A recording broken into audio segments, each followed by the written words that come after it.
G'day guys, welcome back to another episode of the CoolDadCollective podcast, the podcast that is for dads by a dad, talking everything there is to talk about fatherhood. We got a little bit of a different episode today. We haven't done one of these in a long time. It's been over, I can do it because I do it in school terms, it's been over 20 weeks since we last recorded one of these. So about 6 months for other people. Yeah, about 6 months. And I wanted to do the parental debrief, usually with you, Kiah, obviously. Oh, thanks. Obviously, Who else? My fiance, the beautiful mother of my children. But I think it's a great time to do a parental debrief at the moment because we just came back from a week-long road trip down to Sydney. And we spaced it out over how many days did it take us to get there? We left on Tuesday and then we came back on... No, we left on Wednesday and we came back on Tuesday.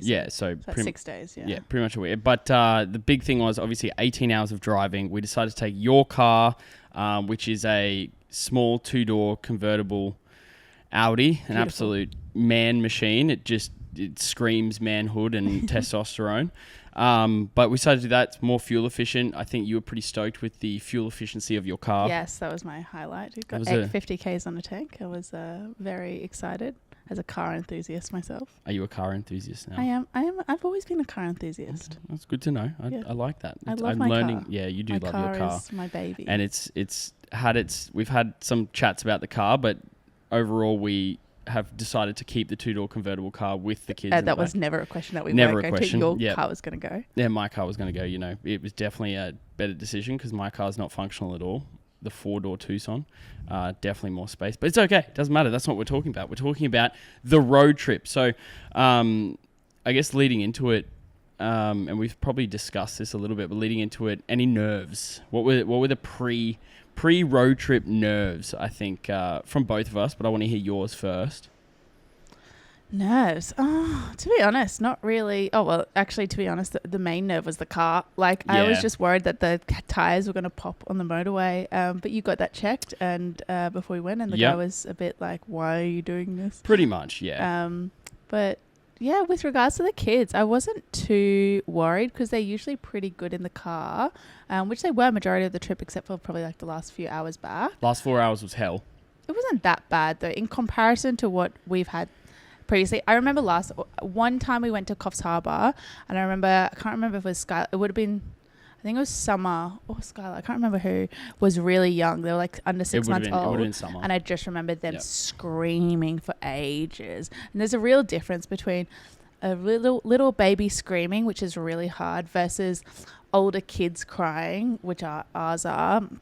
Where you can kind of talk to them and get them to calm down. Like it's a lot harder, I think, with younger babies. Yeah, I agree. I think it was the trying to keep them busy. So we pretty much we alternated who was driving. So I drove majority of the time. Okay, I drove majority back because of an incident that we can talk about later. Yeah. But I think it was trying to keep them busy, and we kind of had the driver was driving, obviously, but the passenger was always the one kind of... Passengering, yeah.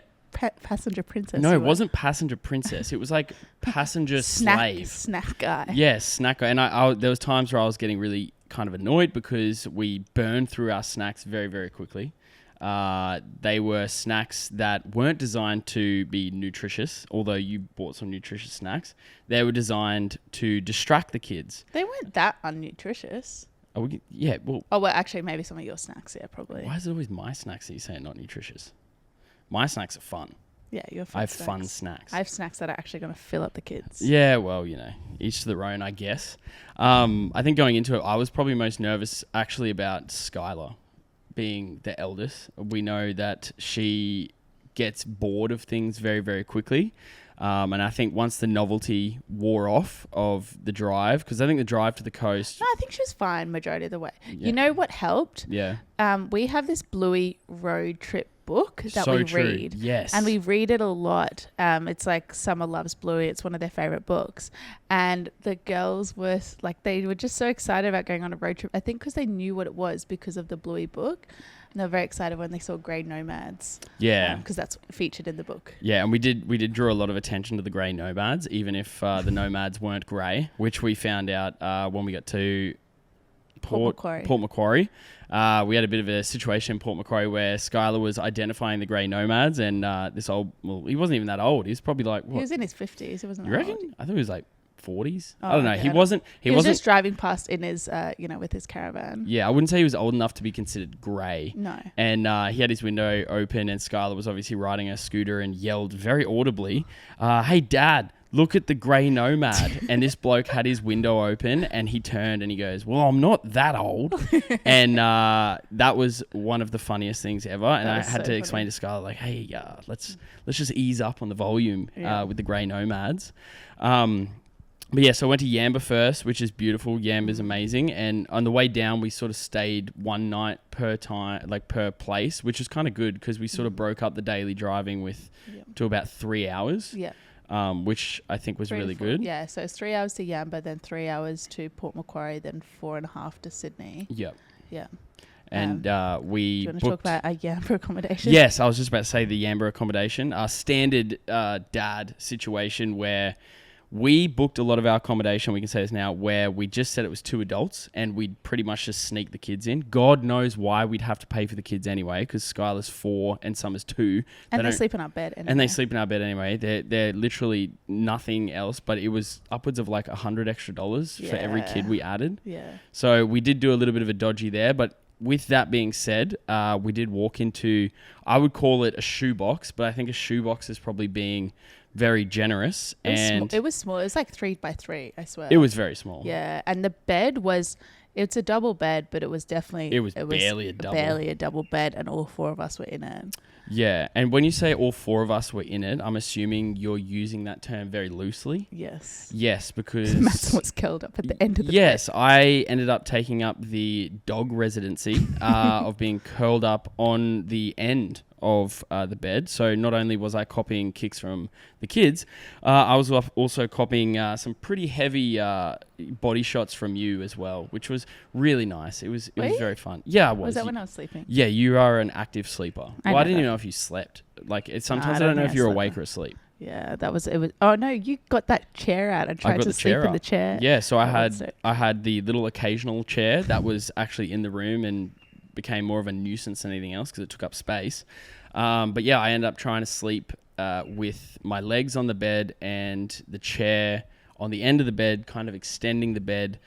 And it wasn't my best night's sleep. No, but it was a memory. And we were across the road from the beach, and that was really lovely. Very beautiful there. Yamba's such a nice spot, actually. Yeah. I always underestimate how much I do love Yamba. And then obviously we travelled a little bit further to Port Macquarie, which was, I think, arguably one of the best spots of the trip, I think. Where do we stay? We stayed at the NRMA Caravan Park, I think. Yep. Near Breakwall. It was the Breakwall Holiday Park. Holiday Park, yeah. And we stayed in a little cabin there that was there was just like this little road in front of us, and then there was a footpath, I guess, so anyone can walk. And then like the water, the kind of breakwall, I guess. Yeah. And the kids could just kind of play in front of us, along like with their scooters. We bought Summer a scooter, and the place was a lot bigger. There was a bed, there was bunk beds. It was like a little cabin, right? So when we just kind of all come from a shoebox, it was nice to feel like we were in a mansion. Yeah, it was like honestly in a mansion. And we're used to small places because we live in an apartment and the kids all sleep in our room at the moment.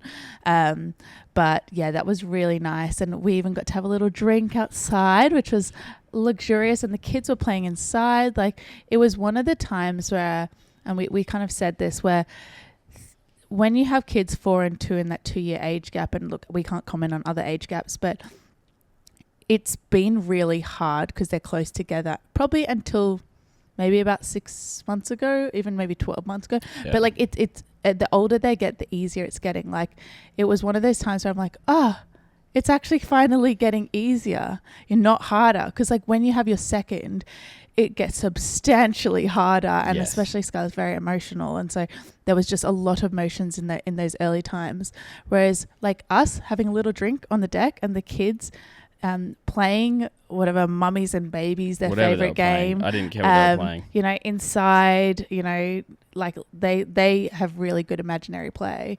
It was so nice. Yeah, and I don't think it was very long either. It was probably only like half an hour to an hour before the girls sort of started getting restless, and they started asking us, like, can we get up? Can we play? And of course, like, you know, you don't want to say no, even though you're on holiday and you do want a little bit of a break. I think that moment was definitely, it's getting easier. It was kind of like a light at the end of the tunnel kind of moment. I just remembered, you know what you're talking about with nerves? Yeah. One of the biggest things I think I was nervous about is the tantrums and the meltdowns from Skylar especially. So we've had a few holidays that previously have scarred us, and then that have been really, really hard. And one thing that we've learnt from previous holidays is when we do a lot of different stuff every day, that can trigger a lot of meltdowns and tantrums, especially in Sky. And obviously with the road trip being we're at a different place every single day, I was really worried that would happen, because there's just so much change in routine. But she, like, in comparison to actually even home, she barely had like meltdowns. She was amazing. It was surprising. It was surprising because I do remember that holiday. I think we always talk about that one particular holiday where she was just a bit of a nightmare too. But I think I think knowing what Skylar was like, and it's that weird in between of like, you don't want to base your whole holiday around your kids because you want to enjoy it too. But also, I guess, being conscious of the fact that you do kind of need to, I guess, not structure it, but like really be honest with yourself of how much stuff you can fit in a day before they start to melt down. Yeah, and I think we probably didn't realize her triggers enough back then as well. Yeah. Whereas now, you know, obviously she's older, we're kind of a lot more aware of what triggers her. Not having enough food is the biggest. Which is ironic, which is the thing that triggers me the most. Yes. So God, you know, who would have thought that she's like me? Yeah. And so now we're kind of just a lot more onto it, hence the hundreds of snacks in the car. Yeah, which definitely worked. I think snacks for us were great too. Yeah. But yeah, so Port Macquarie was fantastic. Nice little spot. We spent a lot of time at the beach. Realized that Skylar is such a little beachy girl, which is she loves the beach. Pretty cool. Like I think that's so good because I think I spent a lot of time at the beach as a kid. I think you probably, you went on holidays and stuff like that. Yeah. Summer, on the other hand, is probably she's not very keen on sand or water.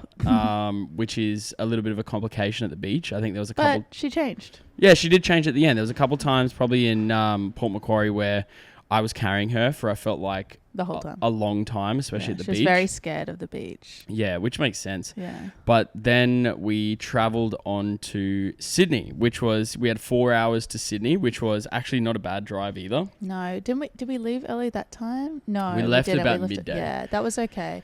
Then we got there, got to our accommodation.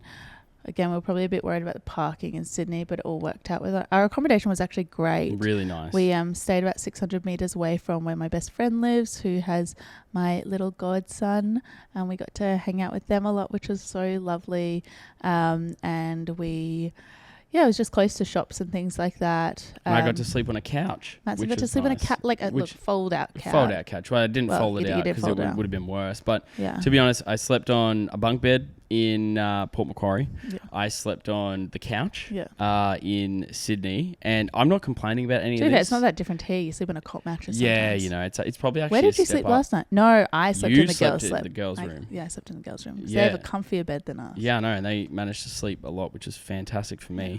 But yeah, got to Sydney, which was fantastic. Had a little bit of a wander around Sydney. Sydney is very busy compared to Brisbane. I think that's one thing I notice every time I go to Sydney. Not just, I think, cars, not just like driving. I know you didn't really like driving. No, you're okay. That's fine with the city. Okay. The cities are okay. Yeah, but I think just people. I think we went to... It's so interesting though. We live in the middle of the city in Brisbane and... Well, there's a lot of people here, and still Sydney was like, too many people. Brisbane feels like a country town compared to Sydney. Honestly, like I think that's one thing. If you're from like a small town and you have kids and you are deciding to either fly to Sydney, go to Sydney, travel there, drive there, one thing that's like a big difference if your kids haven't been to a super busy place is obviously all the people. And we went to, I think we had a little bit of a mission because we took the bus to the zoo, which was okay. Public transport in Sydney is actually pretty good, which is great. Getting on the bus with prams is obviously a bit of a nightmare when it's packed. That wasn't too bad though. Wasn't too bad. So we didn't take a pram. We borrowed my best friend's. Which was actually jogger, great. Which is Was it a bit? No, it wasn't. Wasn't it? Oh no, it wasn't. It was the Bugaboo. Oh, whatever it was very convenient. It was one of those ones, and it's probably one of those things that we don't need now. But if I had the money and I could have, I still wouldn't get one. The fold-out one, the fold-out pram, where it literally folds into like a backpack yeah, size. I think if you're traveling, which is if you obviously they're travel traveling. a lot, yeah. But like we've got a double. Well, we have a double Bugaboo. We have pram. a tank. That's what we have. donkey. It's a Bugaboo pink donkey. tank. Yeah, Doesn't fit through many doors. It's fantastic if you have 2 kids. Great if you have 2 kids, but very inconvenient. Yeah, very inconvenient. It's massive. Like it does fit through doors, but it's very it fits through doors. It's nothing tight. else. It's tight. Yeah. But it is useful if we go on walks and we want to kind of strap them in. We took it to Singapore, which in retrospect I probably wouldn't do again. A fold-out pram would be great because people did not like that big pram there, and Singapore's not really built like. No, so well, I don't know. I think if you're traveling overseas, it's definitely a good investment. Yeah. But I will say too, if you go to Taronga Zoo, love Taronga Zoo. Oh my god, I haven't been there since I was probably like 10 years old. And for anyone going to Taronga Zoo and maybe you're traveling, you don't have a pram, they do pram rentals. That's where I saw the baby joggers. They have like 70 baby joggers lined up outside the gate. Like, baby joggers. I do like a baby jogger. I never had one, probably won't buy one, but it was pretty cool. And that was one thing I noticed that I would probably tell people if they are going to Taronga Zoo and you don't have a pram, it's not really an issue. Not sure on what rental prices were, but yeah, it was really good. And it was the first day of school holidays, so we're a little bit nervous. Holidays in Sydney, so Queensland we go on holidays a week before Sydney.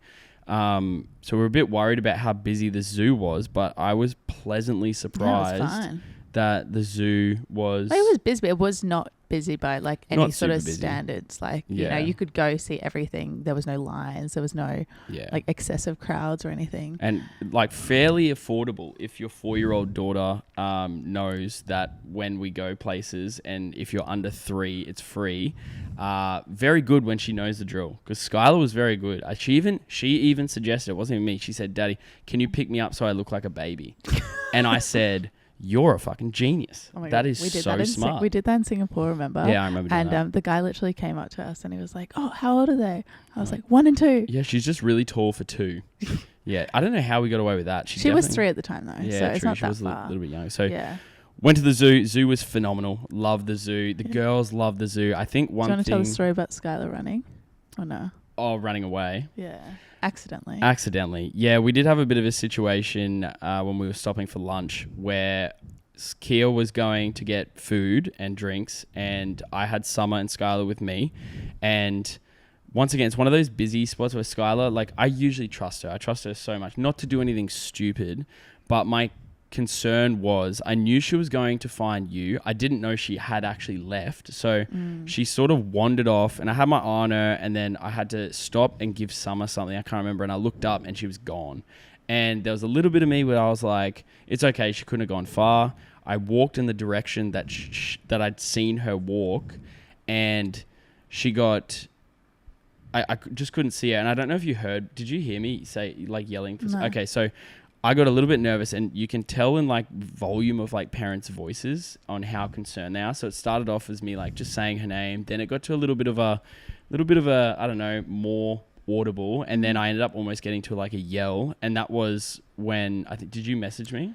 Yeah, I called you because I was waiting in line, and then Skylar appeared, and I was like, "Oh, this doesn't look like told her to come, or you've come," because she had to go inside like a cage door thing, and that's why I like called you straight away, because I was like, "Oh, did Dad know you're here?" And she's like, "No, I just wanted to see you." Yeah, and then I called you straight away because I thought you'd be freaking out. I was freaking out. Well, so was I as well, and like I guess we've had that issue. We had that issue once before in Singapore, remember? Where she ran like she doesn't do it often, like actually very often. Like the last time she did it was like in January, right?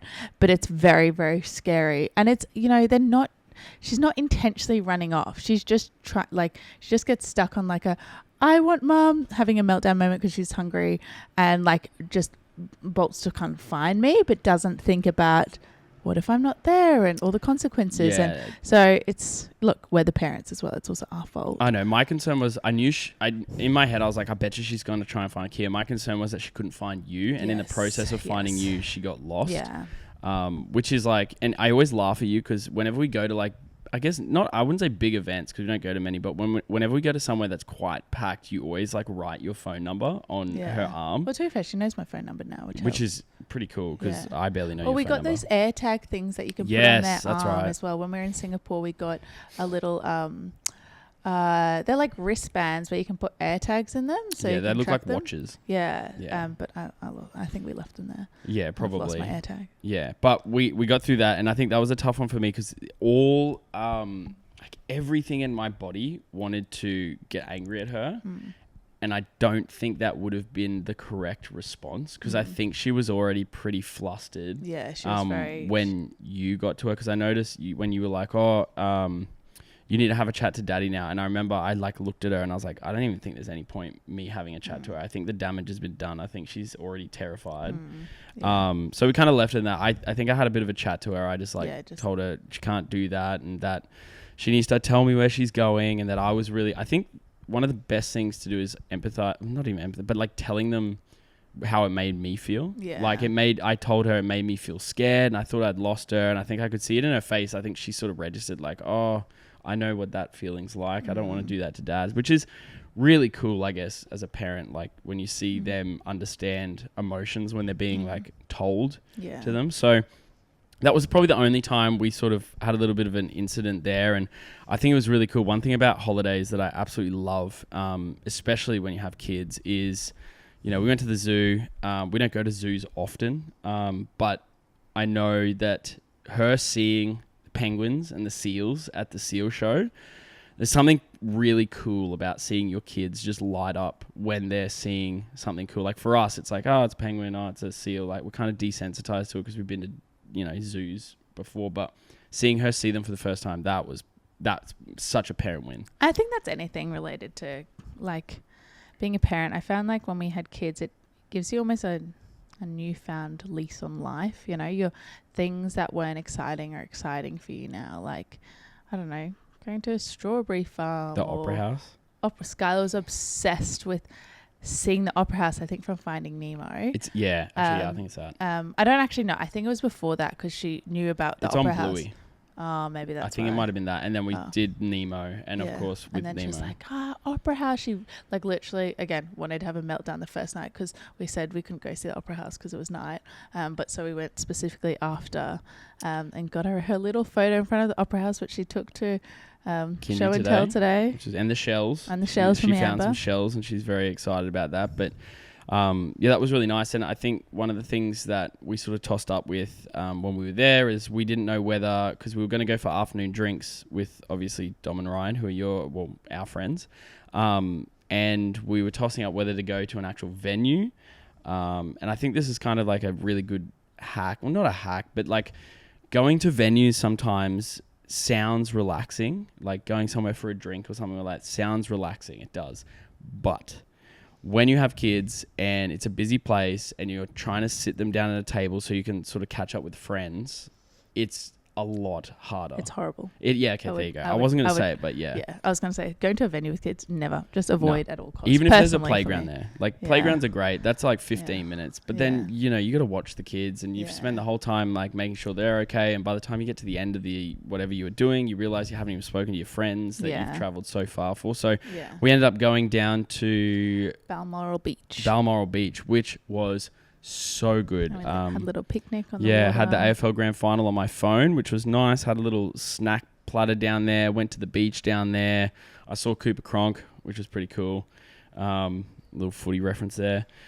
Spent a while trying to work out if it was him. He was also on dad duties, so obviously we didn't talk to him or anything like that because he was, as much as he's famous, he's also a dad. So you kind of, if famous people, I feel like this is a tangent, but if you see like someone that's famous or someone you really like and you really want to talk to them and they're with their kids, just don't.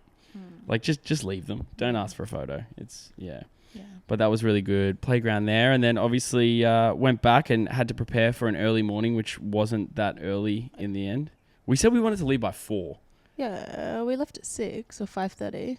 Yeah, true. 4 was probably pretty unrealistic, I would say. I thought the traffic would be bad getting out of Sydney. Yeah, it wasn't too bad. Yeah, we left by 6. A lot of tolls, but oh my gosh, Sydney has so many tolls. I don't know who owns all the stuff in Sydney, but surely you don't need a toll on every single bit of road, and roads aren't even that good. I know, the roads are bad, and those tolls. Like, at least in Brisbane, you go tolls and you're like, oh, it's a good road. Yeah, it's a great road. Like it's Sydney, tunnel, like, we're all good. I'm actually just turning a right turn, and you're tolling me. There was one where it was a right turn. It was a right to turn right, you had to pay a toll, $2. Yeah. Yeah, so that was good, and obviously that's when we started to. Do you notice I say obviously a lot? No. Oh, okay. Sorry, I've just noticed. I'm going to change. So, left that morning, which was we then had to start the trek to Coffs Harbour. Now, the way back, we decided instead of doing many stops, we decided to do one stop, which was in Coffs. So Coffs is 6 hours. 6 hours. That's why we wanted to leave early. Yeah, we kind of wanted to gauge it with their nap time. And I mean, Skylar doesn't really nap, so we kind of just hope for the best with her. But Summer, I know she goes to sleep roughly at about 10:30, 11. So we wanted to sort of crank out as much driving and then crank out another few hours while Summer was asleep. So she really dictated that trip. And I think the only downside with the 6 hour trip, and this is probably one thing, I always say it's like a blessing and a curse when your kids are out of nappies. So when they're out of nappies, fantastic, unbelievable. Don't buy nappies. They go to the toilet by themselves. Skylar's really good at that. However, she is a little girl.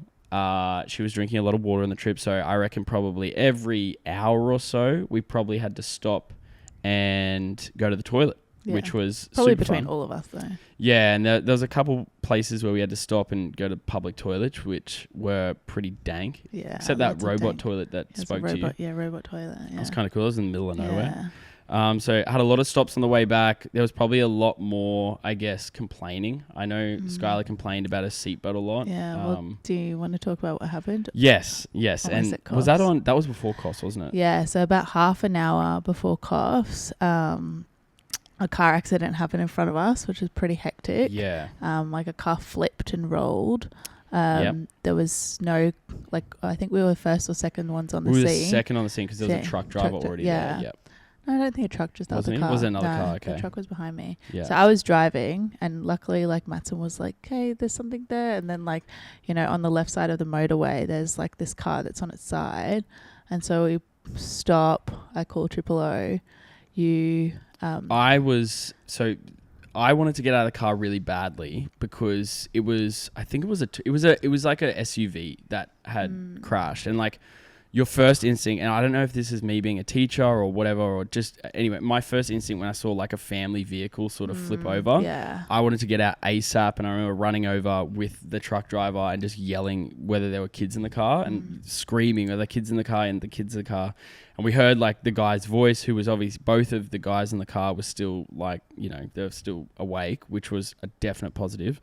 And they said, no kids in the car. And there was a little bit of me that was like relieved. And then I had to sort of stop and be like, shit, we got to get these guys out of this car. Yeah. Because they were trying to get out themselves. Yeah. So they were trying to get out, and the car was obviously on its side. And one of the guys in the passenger seat where the car was sort of laying on the passenger seat just had a bit of like shards of glass, I think, in his arm. So we got the first guy out, which was good, and then the second guy was a little bit harder to get out, but we got them both out. And I remember looking at the truck driver who helped me get them out, and he looked at me and just went, how the fuck are these guys not seriously injured? Yeah, because we were going at 110 then, and it was it had just happened just before a bend. And yeah, luckily that truck driver just closed, like he put his truck across the motorway to stop everyone going through. Yeah, but I think the tough part obviously was because we were first on the scene, you called 000, which is great, and we're giving them that, but you had to have eyes on sort of where the crash was.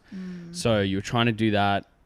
Both girls in the car. Yeah, and they were losing. And understandably too. And I felt like I couldn't do anything. No, because this was half an hour out of Coffs. Yeah, so we were like, we had been in the car for like 6 hours by that point with all the stops. So yeah, they were just not. Understandably. Yeah, understandably, of course. There was a bit of panic with you and me. Yeah, definitely. Like when we're kind of like concerned. Like we weren't freaking out or anything. No. You know, we're usually okay in these situations, but. We've had this happen to us before. Twice. We've had it we've had another, I'm not going to go into it because it's gory, but yeah, we had another car accident happen in front of us where we were the first on that the one scene. was substantial. That was a lot worse. People died. Yeah. And that definitely triggered PTSD, this crash. In like after that happened, like on the way to Coffs, that definitely triggered, I don't know if you call it PTSD, but PTSD of what happened in the last crash, because it was hectic. Yeah. And then like I was like a bit freaked out to drive after that. And I didn't want you driving after that. And Matson didn't want me to driving, and I'm like, look, I know you've got better reaction times, and like I'm just like I know, I'm sure I'd be fine, but like until this is processed in my head, I probably would rather you drive. So you pretty much drove the rest, and then I was like, I was okay to drive after Coffs, but then after a while I was like, look, I'm just still not 100%, like I'd rather you drive. So that was really hectic, because we got to our friend's house and we were like, oh, this just happened. We didn't even get time to debrief. We sort of like got in the car, kept driving, got to Coffs, and then once we got to Coffs, it was like pretty full on. Yeah. Not full on as in like anything bad, but we just had places to be and stuff like that. And like I like even like messaged like the Lifeline and stuff that night, because I was like, I didn't know that till you told me like not like a couple of days ago. Yeah, because it was really like, I think when you have those things happen to you, and actually like I've never used the Lifeline chats before. They're okay actually. I get really annoyed about the delay, and like I'm like, reply now, like 2-minute reply is too long, and I don't want to call but like sometimes, I don't know, I'm definitely someone who processes things by talking about them, and like when these things happen, you almost need to like, until it like passes through and it doesn't trigger you anymore, I was like, I need to tell someone about it. But I know you talk about mental health, those lines are pretty good as well. Yeah. I was actually going to ask, like, did you find it effect? Because like I said, I didn't know you did this, so I was very curious. I was very curious as to like whether you felt like it helped a little bit, because it was just a text chat, wasn't it? Yeah. Because I think we reflected, like I think this affected me more than you because of what happened last time. Because I was more involved in like getting the person out of the accident. Not involved in the accident last time, but we're also severely jet lagged, because we were coming from the airport to that, and that's what we saw. Anyway, so like I definitely think it helped, because I like I literally chatted, told her the story, and then she was like blah blah blah, and then I couldn't be bothered to wait to reply, and I just exited it. So like I definitely think it helped, and by the next day I was okay. These things process and whatnot. But that was a bit of a spanner. That was a bit of a spanner, all part of the road trip experience. I would say I didn't talk about that on Instagram for obvious reasons. I didn't really want to. But yeah, that was probably a big part of the trip that sort of, I don't know, puts things in perspective a little bit too, that when you are driving, like when you're on a road trip, it is so important that you do stop. Like that's one thing I think it was good that the amount of times, the amount of times we stopped because Skylar had to go to the toilet, and then we get back in the car, start driving, and I go to you like, oh, I needed that rest. That was good. Yeah, we definitely stopped a good amount of times, I think, because like it was 1,800 Ks that we drove. It was like a long trip. So got into Coffs. We decided to spend 2 nights in Coffs because we had a couple friends there. So met up with a friend who's almost about to give birth, we met up with 4 pregnant people. Everyone we were seeing was pregnant, which was cool. A lot of gifts were given. But then I was able to watch the Mighty Broncos make the final, which was fantastic. So I was a bit of a shell for a little bit of the time that we were catching up with friends, because I had my eyes glued to the screen and was yelling a little bit and almost lost it when Reece Walsh missed the conversion. But Kiah doesn't really need to understand that. You kind of do. Yeah, I watched the Reece. I remember he screaming at the end where when Adam Reynolds hit the conversion. I wasn't Reece Walsh that did it. No. Reece Walsh was terrible at kicking that game, but that's a different story. You were very excited. In Coffs, found some beautiful spots in Coffs. Coffs has they do have some beautiful beach spots there. Yeah. We actually got engaged there, which is real cool. So it's got a little special. Lost my glasses. Lost your glasses. Yeah, we did. A little special spot in our sort of relationship, which is cool. And I think the girls really know, like Skylar definitely knows that that's where we got engaged, which is kind of cool. Sure. Yeah, I was talking to her. She said, is that where Mummy got her ring? Aww. And I was like, that is where Mummy got her ring. Oh, that's cute. And this is where Summer actually got in the water. Yes. We went to a little creek thing near, like a seaway. It's like a seaway, like at the side of the beach, and Summer got in the water, which was amazing because I was worried that she was just going to be freaked out with water for the rest of her life. Because she usually is. She usually is. So it was good little small steps for little Sum, which was cool. And I think the cool thing was because Summy, her language is developing like crazy at the moment. Yeah. We've had like a little bit of, I guess, difference in the girls in the fact that Skylar was an early developer. She was very, very good at talking. I think she was talking pretty well when she was like 1.5, almost 2, like before Summer was even born. Whereas Summer's a little bit more delayed. And, you know, it's one of those things where you try not to compare, but obviously it's tough sometimes because all you know is your other kid. So seeing Summer, and she was kind of like, watch me, mummy, watch me. And it's actually really interesting. And this is something I've noticed on other trips away that we've had is the language development when we are with them for like 7 days straight. Like Summer at the end of the trip was speaking way more than she would usually, and in comparison to the start of the trip, which is really cool, but then also sad at the same time, right? Because like we obviously balancing work and everything like that, we can't have them home all the time. Like they're only at daycare 3 days a week. It's still guilty, but it's though, still, right? yeah, it's still one of those things where I'm like, oh, you know, is this affecting their development? It just creates that extra level of questioning for you as a parent, I think. Yeah, which I think is healthy, but it's also something that you can't dwell on too much. I think the second time round is like definitely less dwelling on where they were at, but more, I don't know, like I think, yeah, Summer's definitely been one of those ones. It's like comparing them just isn't, there's no point in comparing them. Is it like, supposed to be orange? Yeah, it means it's recording. Yeah, cool. Just so you know. You might find the audio is a little bit different too. We're using our portable podcasting equipment at the moment because the rest of the stuff's in the studio, which we couldn't get out to today, but I want to get out to. That's a different story that I'll tell on a podcast, just me. But yeah, so went from coughs and then we hit the graveyard shift.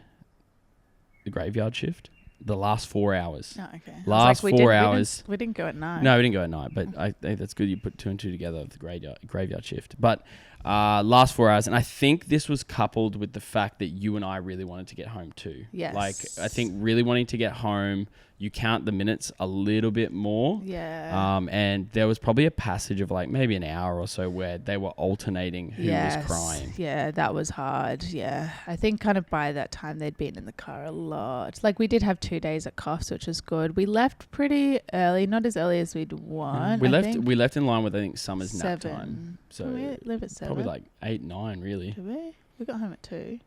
Yeah, okay.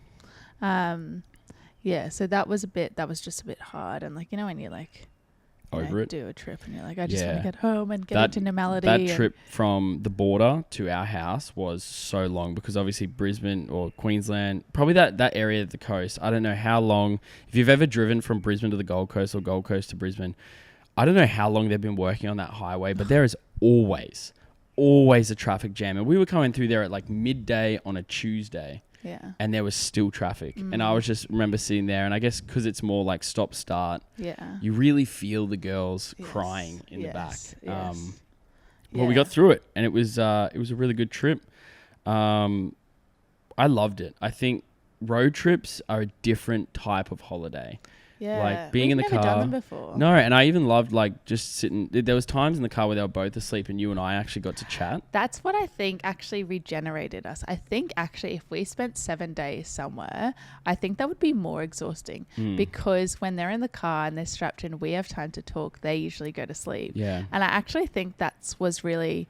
actually almost gave us like a bit of parenting rest in a way. Yeah, it was fun. We got to like reminisce on like when we were in uni and we got to chat about like work or not even work, but just ideas. So obviously both like create content, both run businesses together, which is cool.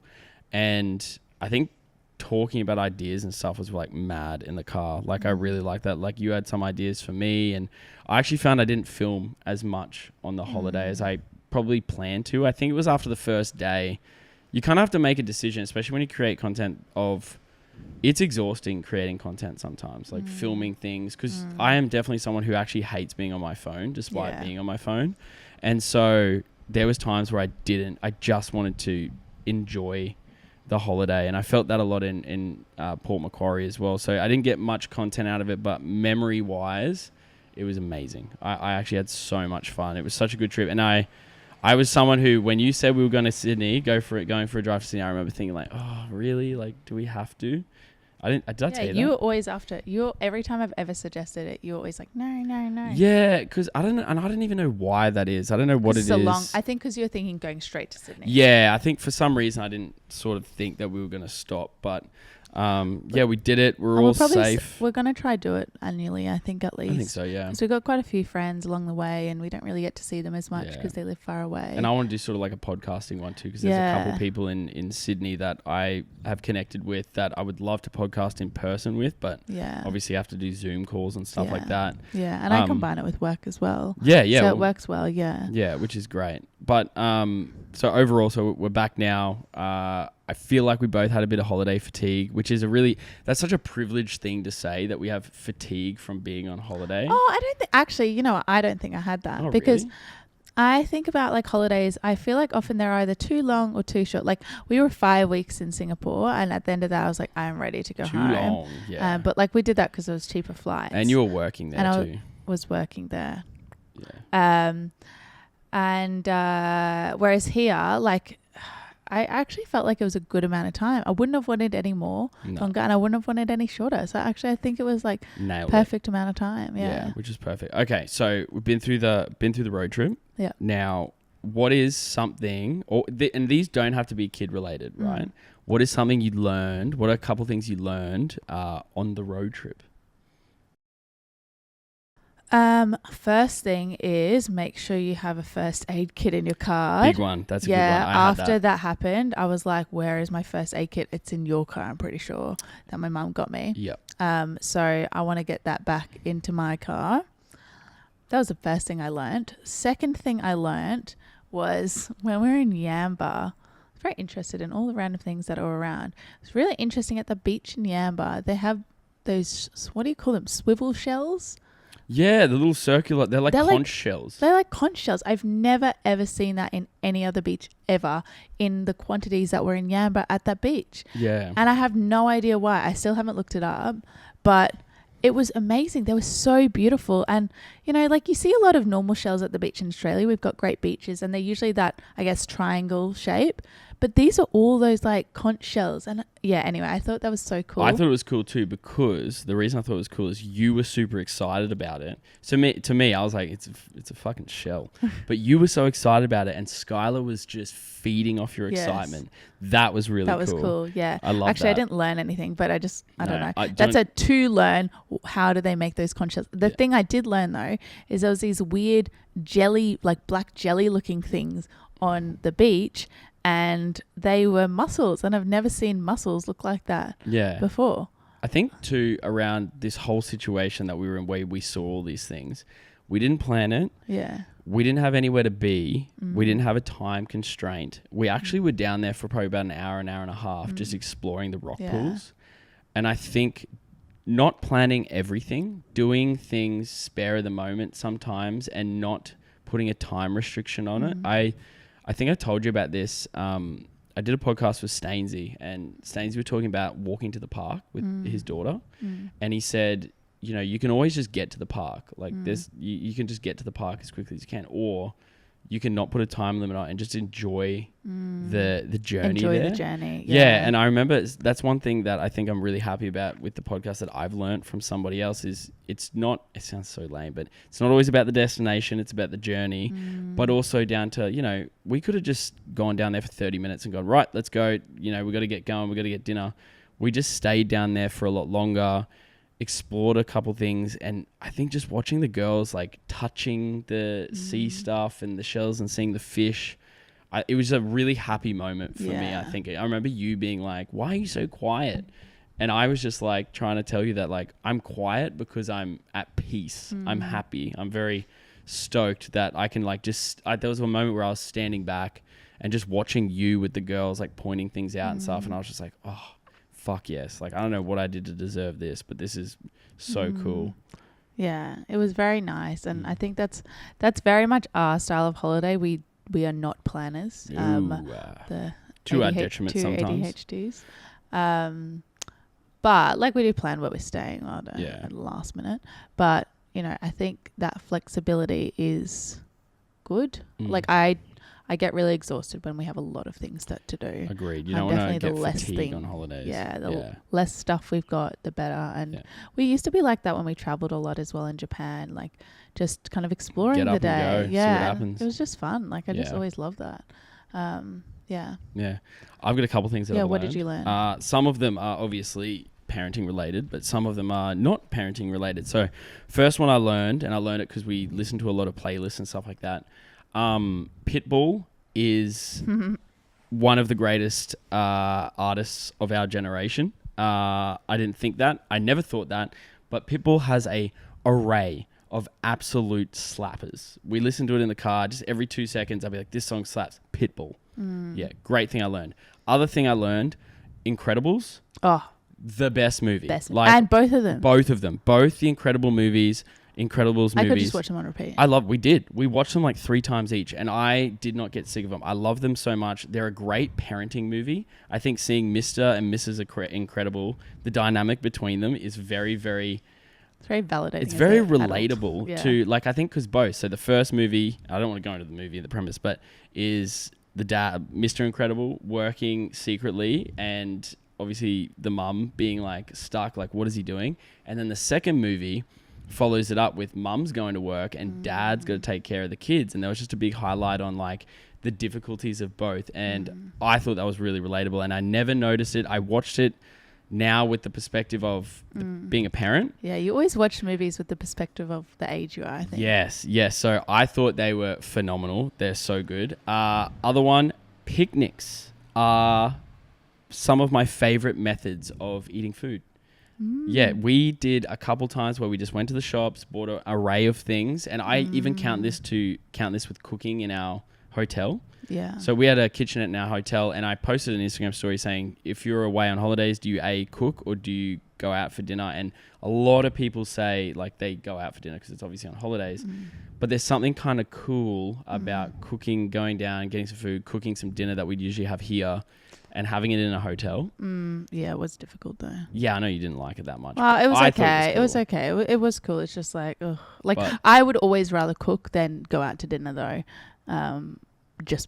I hate taking kids to restaurants. Yeah, same. I think that's the main reason why we do it, I think. And the other thing that I wanted to highlight is the fact that we did this whole trip, and I got asked a couple times, what did you do like in terms of like iPads at all? Well, like we should premise that the kids don't usually Yeah, we're use not iPads ever, so I don't think they wouldn't I'm have very even against requested. iPads. As a teacher, I'm very against it. What people do is I would never judge anyone for using one, but just my personal preference. I don't like individual. But the screen kids time. always requested their tablets, which weren't tablets. They were they're like drawing pads, like Etch Sketch, like little drawing pads where you press a button and it goes. They're like $5 from Kmart Yeah, too. they're really the only good. downside is, oh my god, they kept losing the pens. the fucking oh my pens. God, so often. The amount of time spent looking for a small Pens. red or small white pen over the course of the trip Yes. was insane, especially when Summer, the last 4 hours, dropped her pen every 2 seconds, it was and we horrible. lost it to a point where I didn't even know where it was. Yeah. So, you know, I think Etch Sketch, those things, like, I feel like you can give your kid an iPad, and, you know, if you do use iPads, they're probably going to request it, but I think...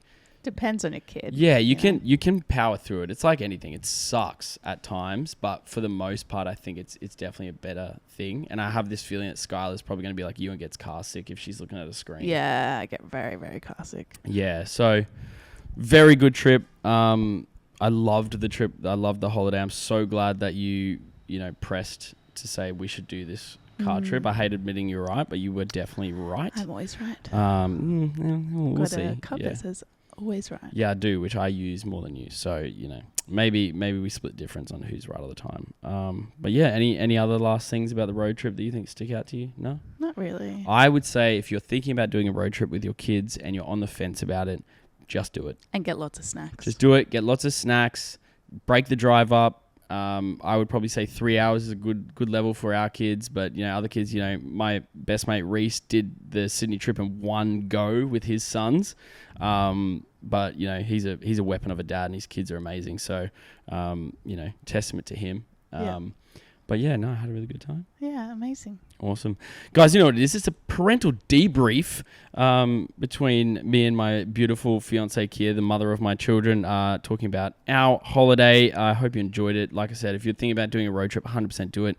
If you want to get in touch with the podcast, CoolDadCollective@hotmail.com, or go on Instagram at CoolDadCollective_ or TikTok at CoolDadCollective. And hey guys, you know what it is. Be kind to yourself. Take some time out of your day to make sure that you're okay. Go home, give your wife, give your kids, give, whoever's in your life, give them a big old cuddle. I think that's one thing. When I saw the crash, I was like, shit, okay, I need to love my kids and you every single day because I don't know what's going to happen. But yeah, you know what it is, guys. Peace. Bye.